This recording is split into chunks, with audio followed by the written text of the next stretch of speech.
26 Juun waa maalin taariikh weyn ku leh ummadda Soomaaliyeed isla markaana ku daabacan qalbiyada shacabka kuna abuurtay dareen wata farxad iyo reyn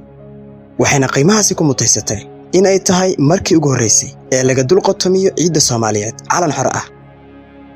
halgamayaashii soo kifaaxay hanashada xorriyadda gaar ahaan gobolada waqooyi halkan laguma soo koobi karo waxay isugu jiraan qaar halgan adag la galay isticmaalkii gumeysiga oo muddo badan socday haddaan qaar kamid ah ka xusno waxaa kamid ah Sayid Maxamed Cabdulla Xasan Sheekh Bashiir Xaaji Faarax Omar iyo xisbiyadii SNL iyo USB dhanka kale waxaa kaalintii dhaxaad ah ka qaatay halgankaas abwaanada kale ah Maxamed Ismaaciil Maxamuud Barqadcas iyo Abwaan Cabdullaahi Suldaan Timcade Abwaan Cabdullaahi Suldaan Timcade markii uu dib ugu soo laabtay dalka bartamihii kontomiyadii waxa uu ka qayb galay halgankii gobonimo doonka ee ka hana qaaday gudaha dalka gaar ahaan gobolada waqooyi wuxuuna markiiba ku biiray xisbigii SNL oo ay xaruntiisa ahayd magaalada Hargeysa isaga oo kulamada xisbiga ka tirin jiray gabayadiisii taariikhda galay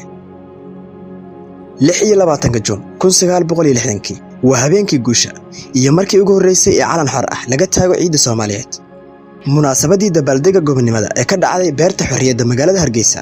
waxa uu halkaasi ka tiriyay gabay ku qormay qulubta ummadda Soomaaliyeed ee ahaa kaanasiib kanasar saqdi dhexe habeennimadii 26 Juun guud ahaan shacbiga Soomaaliyeed waxay dareemeen neecawda xornimada ee ka curatay dhulkii Soomaaliyeed ee isticmaalku kala qaybiyay waxaana bulshada Soomaaliyeed ee ku nool gobolada waqooyi ay muujiyeen dareen ku dhisan wadaniyad iyo daljacayl dabaaldega iyo damaashaadka ka dhacay beerta xorriyadda ee magaalada Hargeysa waxa uu ahaa mid aan shucuurtiisa lagu qiyaasi karin muuqaal kooban waxaa maragma doonta ah in murtidii iyo halabuurkii abwaanada Soomaaliyeed ku maamuseen xornimadii gobolada waqooyi iyo midoogii labada gobol ee ka soo maaxatay maskaxdii hal abuuradii Soomaaliyeed ee intooda badan ka soo jeeday gobolada waqooyi halyeeyadii abwaanada ahaa ee maskaxdooda u sheelay inay shacbiga Soomaaliyeed dareensiyaan qiimaha xorriyadda waxaa ka mid ahaa Allahu naxariistee abwaanada kale ah Cabdullaahi Qarshe Xuseen oo Faarax Dubaad Cabdullaahi Suldaan Timcade Cali Sugulle oo ku magac dheeraa Dun Arbeed iyo abwaan Axmed Suleymaan Bide